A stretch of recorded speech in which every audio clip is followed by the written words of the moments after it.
Assalamualaikum warahmatullahi wabarakatuh.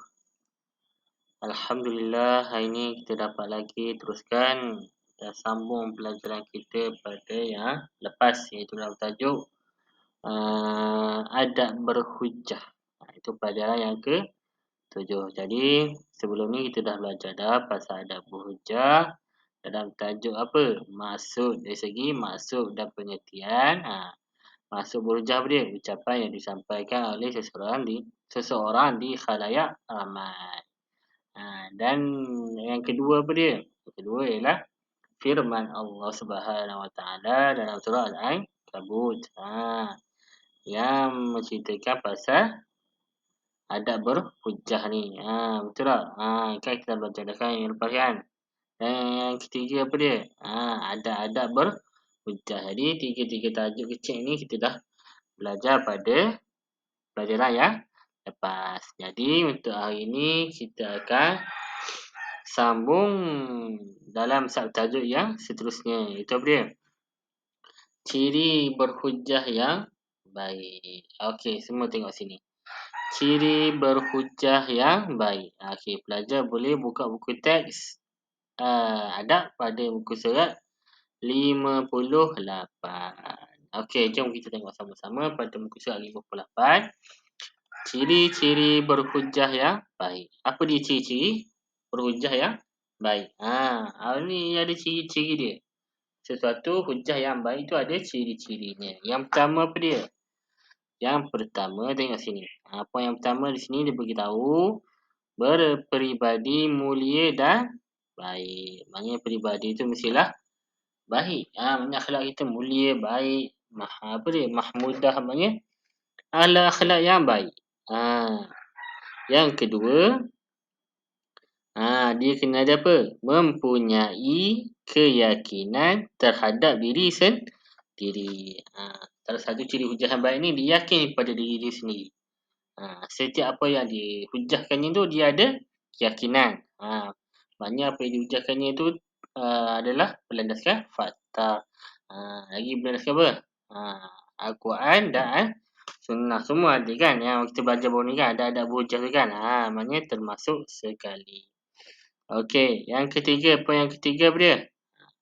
Mempunyai, sini. Mempunyai kemahiran melalui latihan dan pengalaman. Jadi, hujjah yang baik ni, dia kena ada latihan dan pengalaman. Mesti melalui proses latihan dan pengalaman. Barulah sesuatu hujjah yang kita buat tu barulah baik. Barulah berkualiti. Okey, boleh. Yang keempat, dia kata apa? Mampu mengawal dan menarik perhatian pendengar kepada hujjahnya. Jadi, si hujjah yang baik ni, bila dia berhujjah di khalayak ramai, dia mampu dapat tarik perhatian pendengar. Maknanya orang yang dengar hujjah dia boleh tarik perhatian orang tu untuk dengar hujjah yang diberikan. Itu salah satu ciri hujjah yang baik. Okey, poin yang terakhir sekali apa dia? Mempunyai pengetahuan yang luas dalam isi hujjah yang disampaikan. Ini ciri yang penting lah ni. Untuk seorang yang ini menyampaikan hujjah. Dia kena ada apa? Pengetahuan yang luas dalam tajuk yang dia sampaikan. Jadi kalau tak ada pengetahuan, macam mana kita nak sampaikan maklumat tu kepada orang ramai? Tak boleh lah. Maknanya benda yang dia nak hujahkan, contoh nak hujah pasal apa? Pasal adab berhujah. Contoh yang kita belajar sekarang, adab berhujah. Dia mesti tahu pasal adab berhujah. Apa dia adab berhujah? Barulah dia boleh sampaikan kepada khalayak ramai. Maknanya orang ramai pun boleh sampaikan. Okey, boleh? Faham? Jadi, ciri-ciri hujah yang baik ni ada 1, 2, 3, 4, 5. Ada 5 ciri-ciri hujah yang baik. Yang pertama, berperibadi mulia dan baik. Yang kedua, mempunyai keyakinan terhadap diri sendiri. Maksudnya yakin kepada diri sendiri. Yang ketiga, mempunyai kemahiran melalui latihan dan pengalaman. Yang keempat, mampu mengawal dan menarik perhatian pendengar kepada hujahnya. Yang kelima, mempunyai pengetahuan yang luas dalam isi hujah yang disampaikan. Okey, boleh. Jadi, 5 isi hujah ni yang baik ni kenalah, kena ingatlah ni.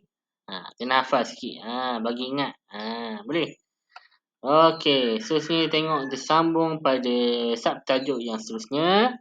Ciri berhujah yang tidak baik. Tadi ada ciri-ciri hujah yang baik. Sekarang ni ialah ciri-ciri berhujah yang tidak baik. Apa dia ciri-ciri yang tidak baik ni? Kalau kita menyampaikan hujah ni, apa yang menyebabkan suatu hujah itu tidak baik? Tak elok. Mari kita tengok pertama. Yang pertama, terlalu lama dan membosankan. Maknanya kata kalau kita berhujah di khalayak ramai, janganlah terlalu lama dan membosankan.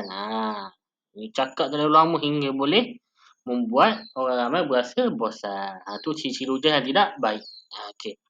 Yang kedua, tiada pengisian. Ni pengisian. Pangayasinsin-yanun. Pengisian rohani dan membina.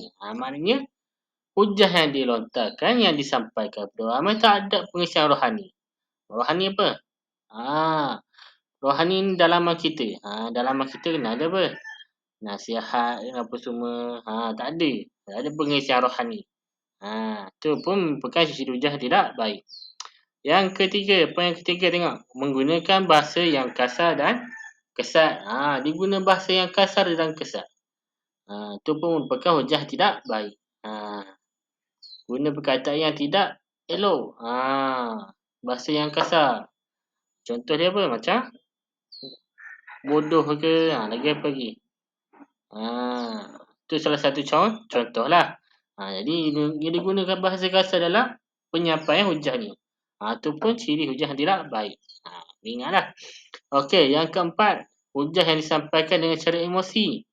Maknanya dia berhujah di hadapan khalayak ramai tu dengan emosi, terlampau emosi. Marahnya. Lagi apa lagi? Jadi bercakap dengan hujah dengan cara yang marah. Orang dengar pun tak mau dengar lah.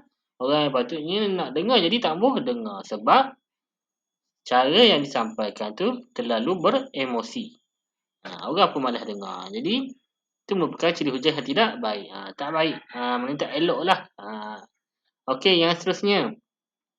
Dia kata apa ni? Berhujah dengan rasa riak. Roya. Alif qaf ni apa? Riak dan bangga. Ni bangga diri. Maknanya dia berhujah tu dengan riak dan bangga diri. Maknanya dia berhujah di hadapan khalayak ramai dengan rasa sombong, takbur. Maknanya apa? Dia rasa dia je yang dia berasa bangga, sombong dia tu. Aku ni boleh berhujah di hadapan khalayak ramai. Orang lain tak boleh berhujah. Jadi itu merupakan ciri yang tidak baik. Jangan buat ciri ni nah. Okey, yang seterusnya. Yang ke berapa ni? 1, 2, 3, 4, 5, 6. Okey, yang ke-6. Hanya untuk menunjukkan kehebatan dalam berhujah. Ini pun merupakan ciri yang tidak baik. Dia berhujah tetapi dia niat dalam hati dia untuk tunjuk dia kan dia ni hebat. Rasa ni kalau aku berhujah depan ni, aku nak berhujah, aku tunjuk aku ni hebat. Orang lain tak hebat. Tu pun ciri hujah tidak baik. Boleh. Yang ke-8. Okey. Mempunyai niat menjejaskan silaturahim orang lain. Ni merupakan ciri yang tidak baik. Maknanya dia berhujah tu untuk menjejaskan. Maknanya menjejaskan hubungan silaturahim dengan orang lain. Maknanya nak memperandakan hubungan persaudaraan orang lain. Pun tidak baik. Yang terakhir sekali dia kata apa?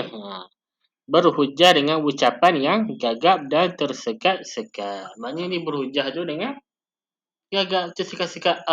Macam Assalamualaikum. Contoh ni kan. Assalamualaikum. InsyaAllah pada hari ni saya akan berhujah tentang jadi tergagap dan tersekat-sekat. Tu contoh dia. Ini pun merupakan contoh ciri-ciri yang tidak baik bagi nak berhujah ni.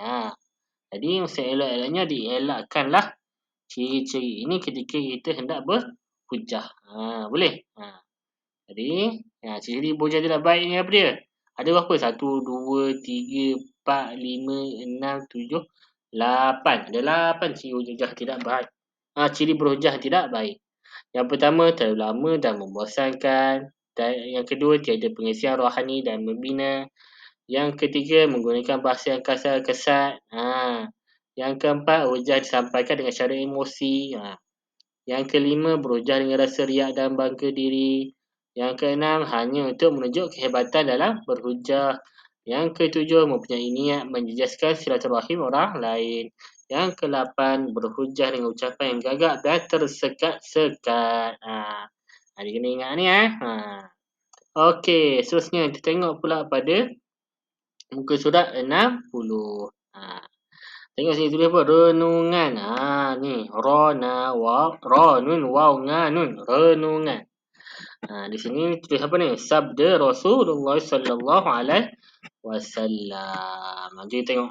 Ni sabda Rasulullah sallallahu alaihi wasallam berkenaan dengan adab hujah kan. Okey, dia kata apa? Rasulullah pernah bersabda, "Ballighu anni walau ayah." Riwayat Bukhari. Ni hadis ni riwayat Bukhari. Maksudnya apa dia? Sampaikan daripada aku walaupun satu ayat. Maknanya Nabi kata sampaikan daripada aku walaupun satu ayat. Jadi tengok sini. Dia kata apa? Berkenaan dengan hujah dan berhujah kan. Kata hendaklah menggunakan bahasa yang sopan, nada suara dan gaya yang sesuai. Maknanya kita nak berhujah ni kenalah guna bahasa yang sopan, bahasa yang baik, bahasa yang elok. Lepas tu nada suara pun kena sesuai. Cakap nada suara pun kena dengan nada yang baik. Tak boleh kasar, tak boleh marah-marah. Jadi tu kata hendaklah menggunakan bahasa yang sopan, nada suara dan gaya yang sesuai. Boleh? Okey, yang kedua. Dia kata apa? Berhujah ni tidak terlalu lama sehingga membosankan. Jangan kita berhujah hingga terlalu lama dan yang boleh menyebabkan pendengar tu rasa bosan. Boleh? Yang ketiga, berhujah tidak terlalu ringkas sehingga tidak mencapai maksud. Maksud dia, kalau kita berhujah di khalayak ramai, di hadapan orang ramai, janganlah kita berhujah tu ringkas sangat. Maknanya, apa yang kita nak sampaikan tu tidak dapat tidak dapat apa? Maknanya pendengar tidak dapat nak faham apa kita sampai. Tak tahu kita nak sampaikan apa. Tiba-tiba cakap habis. Tu terlampau ringkas. Jadi maksud penyampaian tu benda yang kita nak sampaikan kepada orang ramai tidak sampai kepada pendengar. Jadi sia-sia je lah. Jadi dia kata berhujah tidak terlalu lama, tidak terlalu ringkas sehingga tidak mencapai maksud. Jangan terlalu ringkas sangat. Okey, yang keempat. Dia kata apa ni? Ini penting. Berhujah adalah bersandarkan kepada hujah Al-Quran dan hadis serta dimantapkan dengan hujah akal.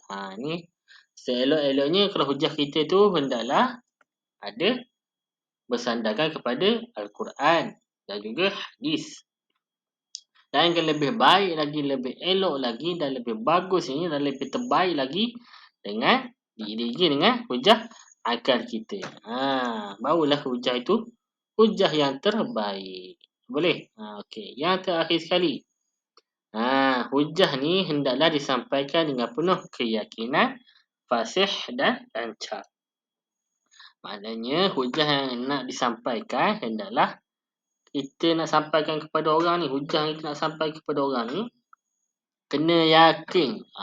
Hujah kita. Kena fasih. Betul lah. Lancar.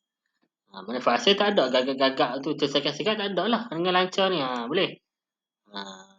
Jadi hujah hendaklah disampaikan dengan penuh keyakinan, fasih dan lancar. Jadi untuk hari ini setakat itu sajalah pelajaran kita.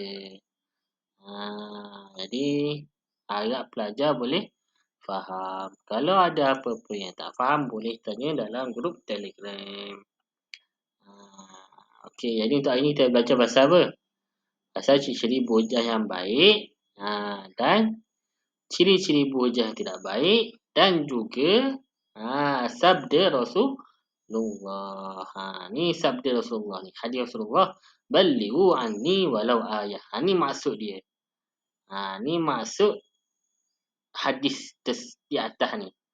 Yang bawah ni penerangan. Boleh?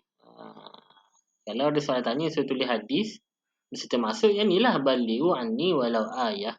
Dan maksud dia yang ni je. Sampaikan daripada aku walaupun satu ayat. Boleh? Okey. Wassalamualaikum warahmatullahi wabarakatuh.